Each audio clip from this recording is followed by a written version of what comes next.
Assalamualaikum warahmatullahi wabarakatuh. Waalaikumsalam. Sebelumnya Pak Ustadz, saya masih belajar dan banyak mau cari tahu tentang Islam.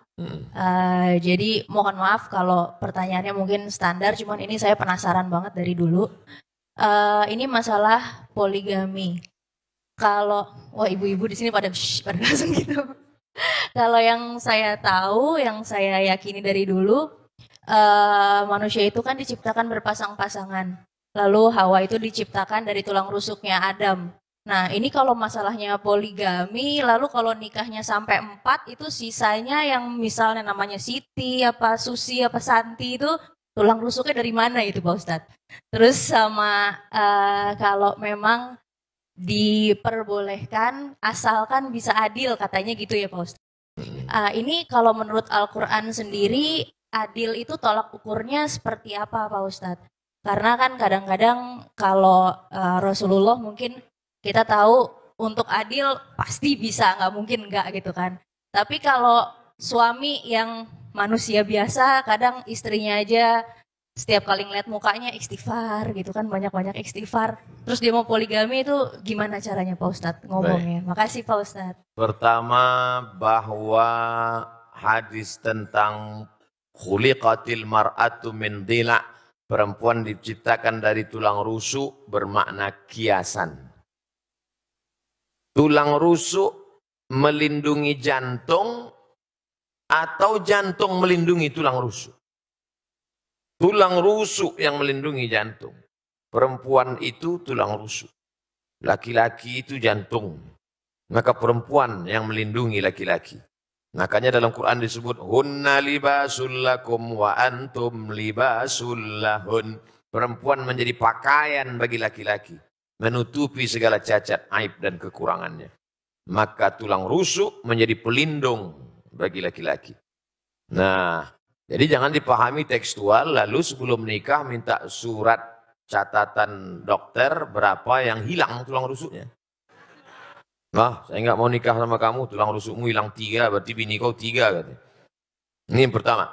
Yang kedua, Nabi Muhammad SAW menikah dengan Khadijah monogami 25 tahun. Monogami, istri tunggal. Baru poligami sekitar 10 atau 12 tahun. Mana yang lebih lama dalam kehidupan Nabi? Monogami atau poligami? Nampak jawaban serentak. Monogami. 3, ayat tentang turun. Fankihu ma tabalakum minan nisa'i masna. Nikahilah perempuan 2. Wasulasa, nikahilah 3. Waruba, nikahilah 4. Ayat itu nyuruh nambah atau mengurangi?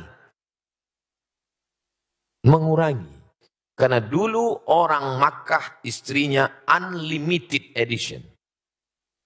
Maka turun ayat ini untuk menyuruh kurangi. Maka yang saat itu bininya 10, dia pilih-pilih. Setelah fit and proper test, delete 6. Tinggalkan 4. Ayat ini dulu mengurangi, bukan menambah. Yang keempat, bahwa dalam Islam poligami adalah solusi emergency door. Karena ini kalau tidak dibuka pintu sebelah kiri ini, pesawat akan meledak. Nah, makanya ada di satu daerah, seorang pergi kondangan, istri tua, istri muda bisa jalan. Maka orang heran, kenapa? Itu kok bisa gitu? Itu istri mudanya itu yang meminangkannya istri tuanya. Ditanya orang, betul ibu minangkan? Iya. Kenapa ibu pinangkan? Daripada aku mati katanya. Ini suamiku ini 300 tenaga kuda ini katanya. Ini solusi emergency door. Ada di sebagian orang, ada di sebagian tempat. Dan sekarang banyak orang lebih mau, mas kamu mau selingkuh, selingkuhlah. Yang penting seksnya sehat. Oh, tak bisa begitu. Dalam Islam ada aturan agama yang menjaga keselamatan. Islam itu datang menjaga 5. Hifzul akli, menjaga akal. Jangan pakai sabu-sabu narkoba. Hifzun nafs menjaga diri, jangan bunuh diri, haram. Hifzuddin menjaga agama, jangan kotori akidah. Hifzul mal menjaga harta, jangan riba, jangan mencuri, jangan merampok, jangan merampas. Hifzul ard menjaga kehormatan, jangan caci maki, olo-olo, ejek. 5 menjaga. Kalau dengan poligami bisa menjaga, lanjutkan. Tapi justru menghancurkan, jangan. Oleh sebab itu maka ini dia tidak kaku seperti besi, dia seperti karet. Nah, ini yang saya sebutkan ini adalah pertimbangan-pertimbangan bagi yang sudah siap-siap untuk setuju menandatangani materi 6.000. Karena semua laki-laki ini tidak akan bisa menikah tanpa izin istri pertama. Sudah dilindungi oleh Negara Kesatuan Republik Indonesia. Ibu-ibu jangan takut, jangan khawatir. La tahab, jangan takut. Wala tahzan, jangan sedih. Takbir.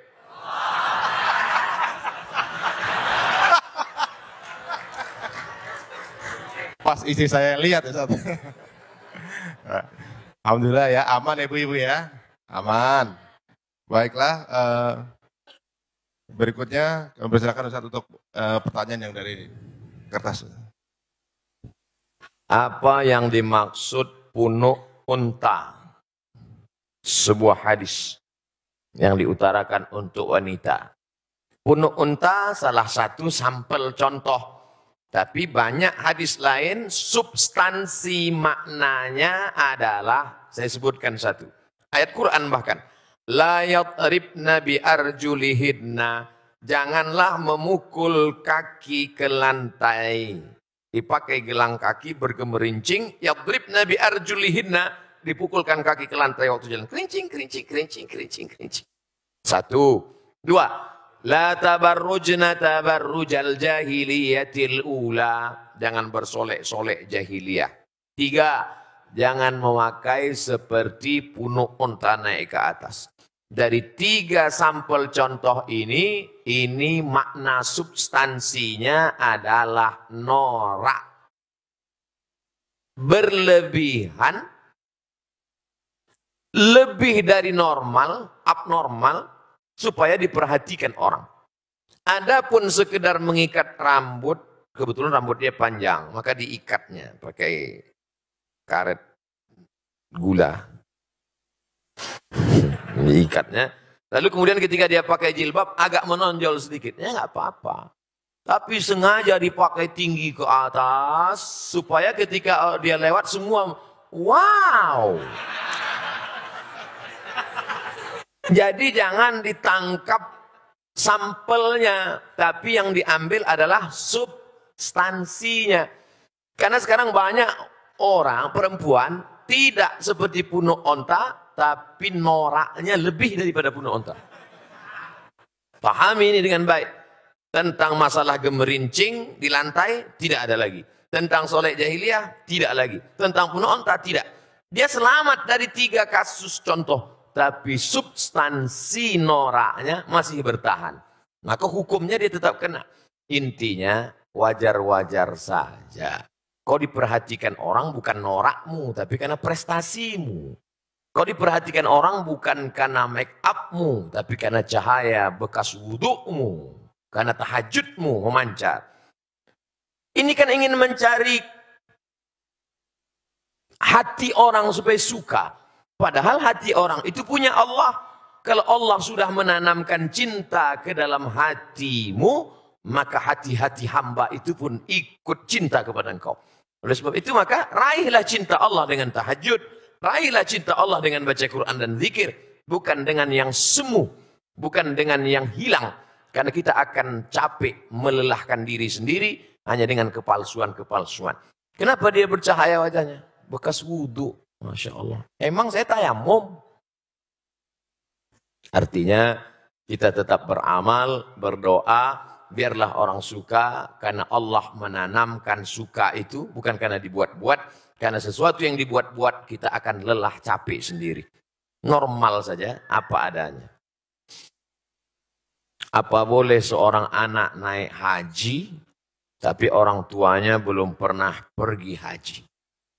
Pulang dari sini, kau ambil kain selendang, kau gendong ibumu, Dari Jakarta jalan kaki ke kota Makkah. Sampai di Makkah kau tawaf 7 putaran. Naik ke Bukit Safa, pergi ke Marwah 7 putaran. Tahallul. Maka belum dapat menebus sekali teriakannya saat melahirkanmu. Oleh sebab itu yang punya uang, senangkanlah hati orang tua. Buatlah ibumu seperti raja, maka rezekimu akan seperti raja-raja. Bukan hadis Nabi, saya ketemu di grup WhatsApp. Senangkan orang tua, karena setelah Allah langsung orang tua. Wa qadha rabbuka alla ta'budu illa iyyah. Allah mewajibkan engkau hanya beribadah kepada Allah. Habis Allah, wabil walidaini ihsana. Berbakti kepada orang tua.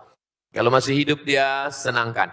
Tapi saat tidak beruntung, saat sangat sayang pada ibunya, tapi ibunya sudah meninggal dunia. Saat datang menjumpai Nabi SAW, ya Rasulullah, ummi matat, makku, ibuku, ummi sudah meninggal dunia. Afa atasaddaqu anha? Kalau saya bersedekah, pahalanya sampai tidak ke almarhumah? Kata Nabi, tasaddaq, sedekahlah wahai Sa'ad. Ayu sadaqatu afdal? Apa sedekah yang paling afdal? Kata Nabi, saqiyul ma, memberi air minum. Idzan ahfiruha. Saat itu juga, saat ngobrol dengan Nabi itu, langsung saat pergi menggali sumur, wakafkan untuk almarhumah ibunya. Sudah meninggal dunia. Maka yang masih hidup, esok hari libur, bawakan makanan kesukaannya, belikan pakaian yang paling indah, tunjukkan kertas, mama, sudah kami daftarkan ONH. Alhamdulillah, tapi baru bayar DP 5%. Doakan supaya rezeki kami halal, berkah. Saya sudah banyak berjalan, jauh berjalan, banyak dilihat, lama hidup, banyak dirasa. Di balik kesuksesan orang-orang besar itu saya lihat, saya perhatikan. Rupanya di ruang kamarnya ada gambar ibunya. Rupanya saat dia kata sambutan bercerita tentang ibunya. Rata-rata kebesaran orang-orang hebat itu berawal dari doa ibu. Ayah juga. Luar biasa. Ummuka ibumu. Ummuka ibumu. Ummuka ibumu. Saat Nabi ditanya, ayyun nas, man ahaqqun nas bi husni suhbati. Siapa orang yang paling layak mendapatkan baktiku? Ummuka. Setelah itu, abuka, bapakmu. Oleh sebab itu maka, kalau masih hidup dia senangkan. Bisa memberangkatkan dia haji, Allah akan ganti berpuluh-puluh kali kau akan bisa ke tanah suci Makkah Al-Mukarramah insyaAllah.